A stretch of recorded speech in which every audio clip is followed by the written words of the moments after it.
Hello guys, welcome back to my channel my brother. Jumpa lagi sama saya John Itung. Ya teman-teman, di kesempatan kali ini saya akan sharing bagaimana caranya mengganti LCD Vivo Y91 yang kita lihat LCD-nya itu fleksibelnya sobek ya. Nah itu menyebabkan LCD tidak menampilkan gambar ataupun tidak ada cahaya lampu. Pokoknya ini nggak ada apa-apa ketika dihidupin. Itu akibat jatuh, lemnya terbuka dan tergantung sehingga fleksibelnya sobek ya. Dan ini adalah HP pelanggan saya yang dibawa ke counter saya untuk minta digantikan LCD-nya. Nah untuk harga LCD itu sendiri saya membeli di Tokopedia, di toko Graha Spare Part dengan harga 225 ya.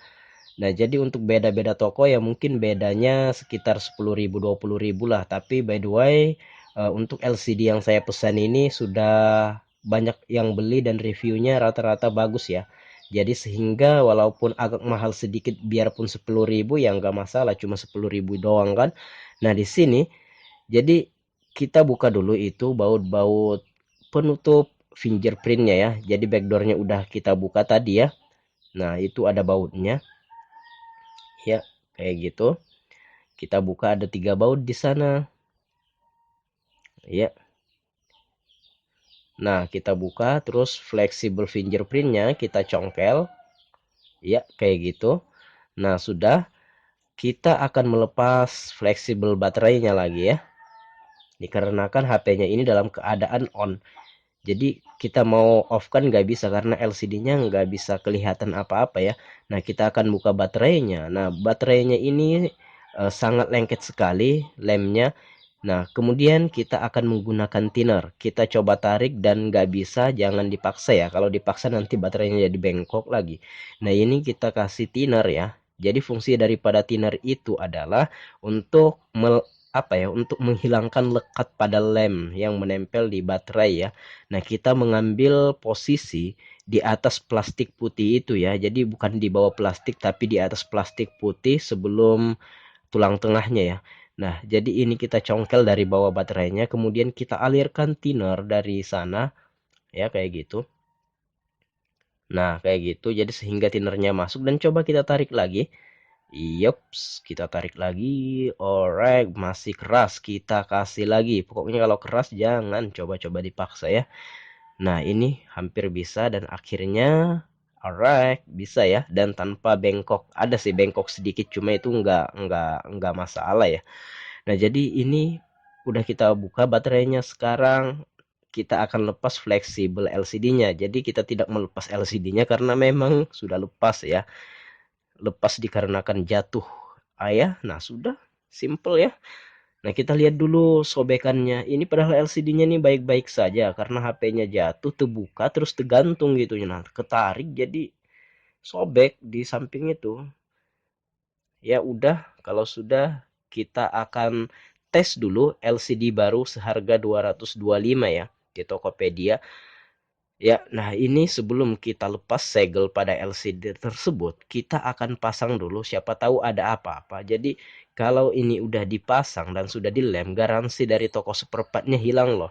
Nah, apabila ini masih segel, terus ada apa-apa, kita bisa tukar kayak gitu. Nah, jadi kita akan tes dulu LCD-nya ini bagus apa tidak. Kalau memang bagus, kita akan lepas segel dan kita akan ngelem. Nah, di beberapa kesempatan yang lalu, saya pernah menemui dulu LCD kulpet ya, yang ketika dites bagus, ketika dipasang malah buram. Nah, kalau kayak gitu ya udah nasib. Kalau sudah dilem ya udah nggak bisa ditukar. Nah, kalau posisinya masih kayak gini, ketika dia buram itu masih tetap bisa ditukar ya. Nah, kita tes dulu, kita hidupin. Ya, kita tes dulu apakah ini bagus. Jadi sebelum LCD-nya ini dilem ya udah kita tes dulu. Kita pastikan dulu benar-benar bagus. Nah, supaya juga kita nggak kerja 2 kali kan capek gitu. Nah, LCD-nya sudah menampakkan gambar, kita coba touchscreen-nya ya. Nah, touchscreen-nya udah sip, udah mantep, udah berfungsi. Nah, kayak gitu.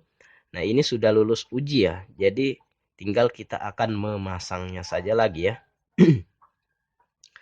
Nah, itu touchscreen-nya berfungsi dengan baik dan benar ya. Iya. Nah, kita matikan dulu.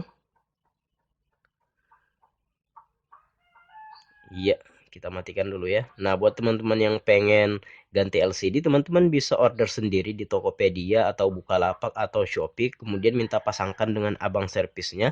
Kalau memang teman-teman tidak punya peralatan atau memang teman-teman belum ada pengalaman, dan bisa ya paling bayar berapa? Paling 50 atau 100 ribuan kayak gitu kan.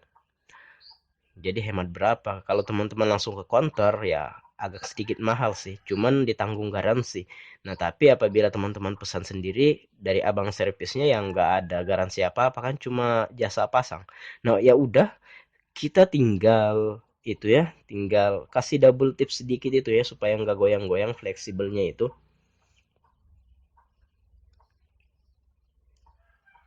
Ya, kita kasih double tip sedikit.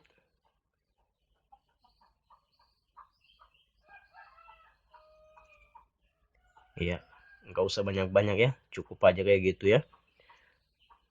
Nah, oke, kita pasang, kita lekatkan. Nah, kemudian segelnya, segel LCD-nya bakalan kita lepas dan otomatis garansi dari toko spare part-nya udah hilang ya. Nah, jadi gimana Bang kalau LCD-nya ini kita taruh selama seminggu? Ya udah, jadi LCD-nya ini ketika kita order di Tokopedia dan ketika datang, kita langsung tes itu bagus apa enggak kayak gitu. Nah, kalau enggak bagus bisa langsung ditukar karena masih ada garansi dari Tokopedia itu 2 hari ya. Masa pengecekan selama 2 hari itu silahkan kita ngecek.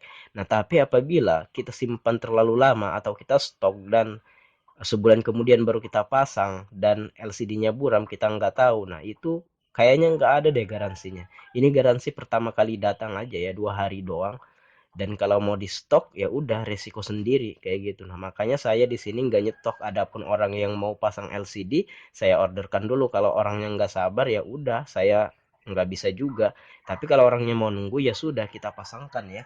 Nah, jadi kita order LCD itu enggak sebiji 2 biji, langsung 5 sekali ganti LCD kan. Nah, kalau ada yang bermasalah 3, kita bisa tukar gitu. Nah, kita juga nggak nyetok. Itulah makanya kita nggak nyetok ya, karena nggak ada garansi kalau jangka lama ya.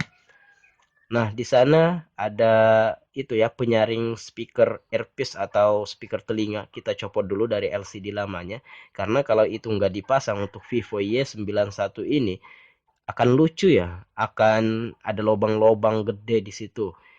Jadi kita harus lepas penyaring speaker telinganya atau earpiece-nya, kemudian kita pasangkan lagi ke sananya, ke tulang tengah atau ke frame-nya ya. Ini melekat pada LCD, melekat pada touchscreen maksudnya.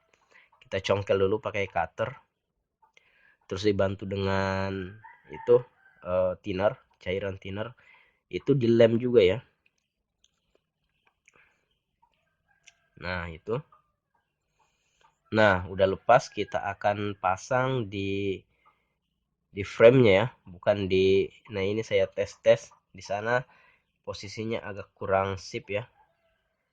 Karena ini bukan LCD original ya. Jadi yang dijual di toko seperempat itu nggak ada yang original. Original, tapi originalnya original Cina, bukan original pabrik ya. Nah, kalau kayak gitu kita lem dulu di frame atau tulang tengahnya ya. Ya. Nah, kemudian kita lem dulu, kita kasih lem LCD biar mau lengket ya. Iya. Kalau sudah, tinggal kita tempel kayak gitu. Nah, sudah ya.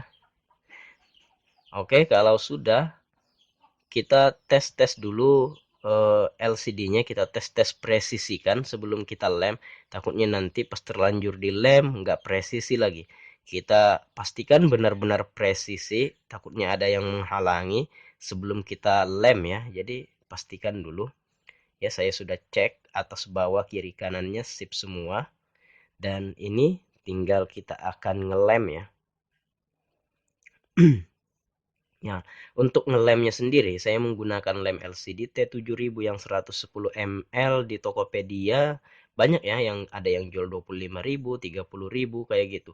Nah, untuk satu botol lem ini saya pernah menggunakan itu kurang lebih 50 HP lebih ya, dan ini tahan ya, ini bahkan udah ada 6 bulanan saya simpan. Nggak kayak lem Altigo kan. Kalau lem Altigo kan kalau kita sekali pakai atau 2 kali pakai kita simpan, dia kan kering kayak gitu, nggak bisa dipakai. Nah kalau ini rapat betul dia tutupnya, jadi kalau ini sudah ada 6 bulanan dan cairannya masih baik-baik saja dan lemnya masih bisa dipakai kok ya.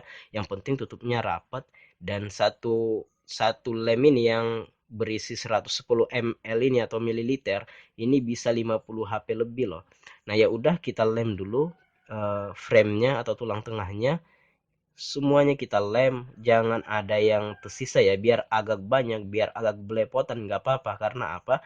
Karena ini sewarna sama touchscreen, yaitu warna hitam. Jadi walaupun dia belepotan sedikit saja atau walaupun banyak belepotannya, sebenarnya nggak masalah ya, karena dia sewarna dengan touchscreen.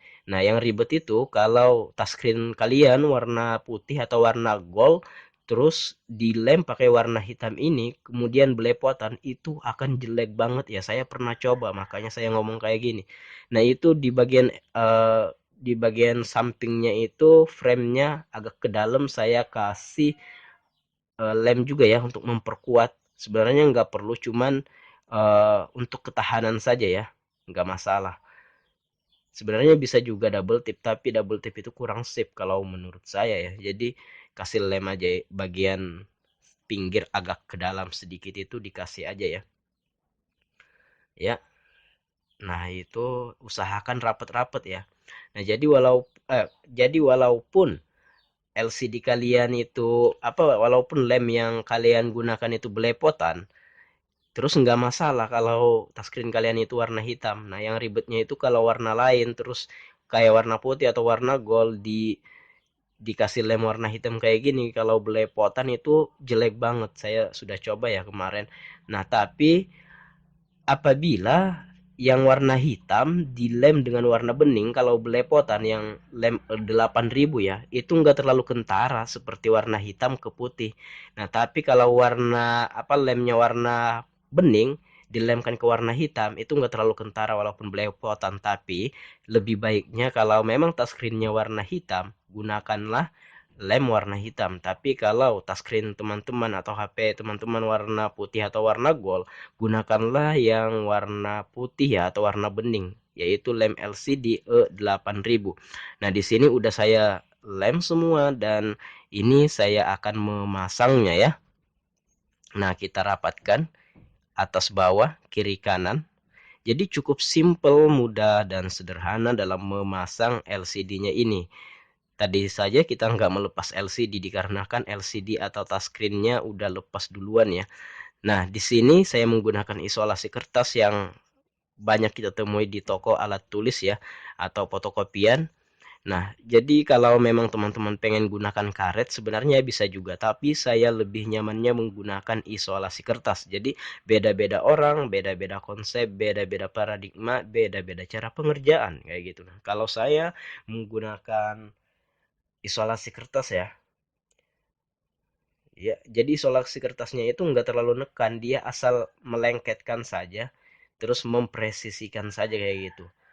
Nah, sambil kita cek, sambil kita lihat kayak gitu kan. Nah, bagian atasnya saya gunting sedikit pelindung layarnya karena terlalu panjang ya. Nah, di sini kita butuh 4 saja ya, 4 4 bagian dari isolasi kertasnya ya.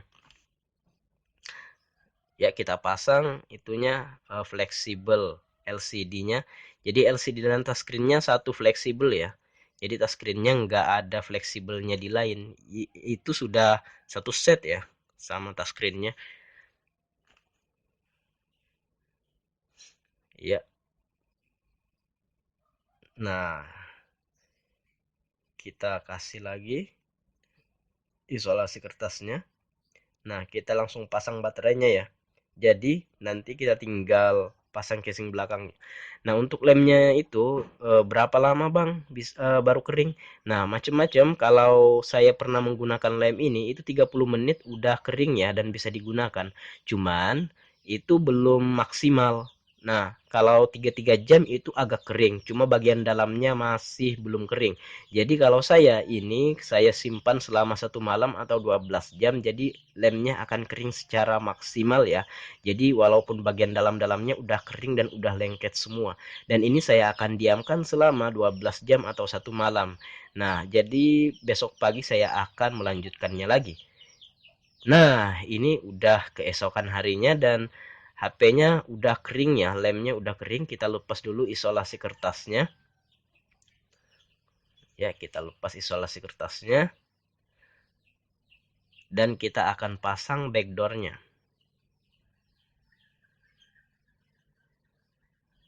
Ya, sip ya. Nah, jadi walaupun belepotan karena sewarna sama lem, bodinya sewarna sama lem, jadi nggak masalah. Jadi, tapi kalau teman-teman terbiasa tapi kalau teman-teman terbiasa dalam memasang LCD ini, ya itu akan kurang, nggak belepotan-belepotan amat ya. Jadi teman-teman bisa memperkirakan banyaknya lem yang harus dioleskan di sananya. Kita pasang dulu backdoornya, kita pasang dulu baut-bautnya ya, penutup pengaman fleksibel baterai LCD itu ya semuanya. Nah, kalau sudah kita pasang, kita pasang lagi backdoornya ya.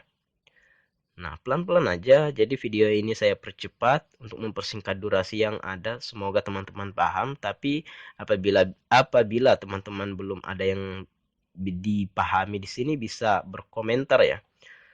Nah, jadi ini udah nyala HP-nya dan kita akan tes ya, baguskah atau tidak. Iya, ternyata LCD-nya bagus, touchscreen-nya bagus, dan video kali ini berhasil ya dalam penggantian LCD Vivo Y91. Baiklah teman-teman, mungkin demikian saja video kali ini ya. Sampai jumpa di lain kesempatan. Semoga video kali ini bermanfaat. Saya John Itung. See you the next video, my brother.